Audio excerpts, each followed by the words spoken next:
Olá, tudo bem? Eu sou a professora Vivi, estou aqui no canal do professor Toninho Vespoli para a gente fazer mais uma discussão pedagógica. Bom, hoje a gente vai falar da Ilma Passos. O que a gente pode falar sobre ela? Uma ideia central quando você está estudando uma prova da VUNESP, concurso para professor, para a carreira do magistério, né? A primeira coisa que a gente precisa ressaltar em relação a essa autora é que ela tem um trabalho forte ligado ao projeto político-pedagógico. Então, a primeira coisa que a gente pode pensar sobre ela, antes aqui de entrar na definição, vamos pensar em PPP. Um projeto pedagógico que algumas vezes é escolhido por alguns tipos de governo, algumas linhas educacionais, né, que acabam seguindo. Então falava o PP da unidade. Era um projeto pedagógico. Quando a gente vê essa escolha com 3 P's, que tem um político no meio, ele indica que nós temos intencionalidade. Quando tem intencionalidade política, ou seja, de posicionamento, a discussão da cidade, a discussão da sociedade, PPP, ultimamente, é o termo que é mais utilizado, mas em alguns lugares, você vai ver documento anterior, ainda tem 2 P's. Quando a gente discute o projeto político-pedagógico, ou seja, que ele tem um lugar de onde ele está sendo feito para quem é, como é, ele tem alguns preceitos que devem acontecer. O PPP, ele não é um documento rígido, meramente burocrático. Ele expressa a identidade daquele ambiente escolar. E se ele expressa a identidade, ele não pode expressar somente a identidade da Vivi ou do Toninho. Ele precisa expressar a identidade de todo o corpo dessa unidade. O que é o corpo? Ele precisa ser composto pelos professores, pelos demais funcionários, pelos estudantes, pelas famílias, a comunidade em geral. Então, esse projeto político, ou seja, que tem intencionalidade, que muitas vezes pode ser, de repente, a transformação do status quo, por que não? Esse projeto, ele precisa ser feito, construído, pensado a muitas mãos. Muita gente refletindo de diversos lugares para contribuir para que esse documento seja cada vez mais rico, mas também seja verdadeiro, ele represente e revele a realidade daquela unidade escolar. Quando a gente pensa de uma concepção pedagógica daquela escola, eu preciso pensar, de repente, uma unidade que tem uma característica específica, que tenha mais de 100 nacionalidades sendo atendidas.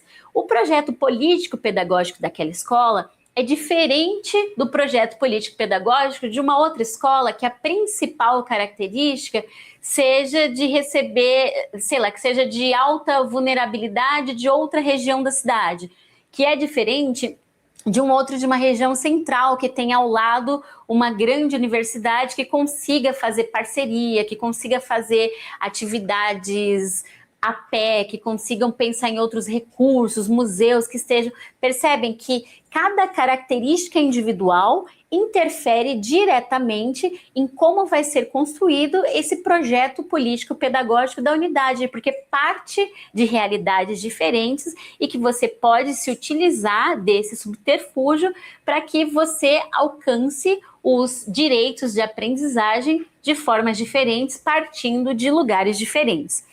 Uma outra coisa é que o projeto político-pedagógico, ele não é estático, ele não é a burocracia, ele serve para direcionar o trabalho pedagógico. Então, se eu entendo que determinado tema precisa atravessar aquela comunidade, então está em determinada região que tem, por exemplo, uma comunidade trans que faça parte ali do corpo discente. É importante que a questão de gênero atravesse uma realidade local que venha para a escola para trabalhar de diferentes formas.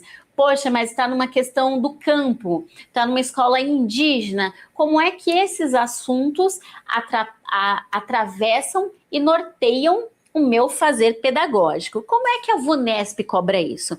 A VUNESP, ela cobra que o PPP seja sempre visto como um instrumento vivo. Então, mudou a realidade de um ano para o outro. Nossa, uma ocupação que estava aqui perto pegou fogo, aqui tinha ciganos, as pessoas foram embora, outros grupos chegaram, veio uma migração de haitianos ou de qualquer outro país.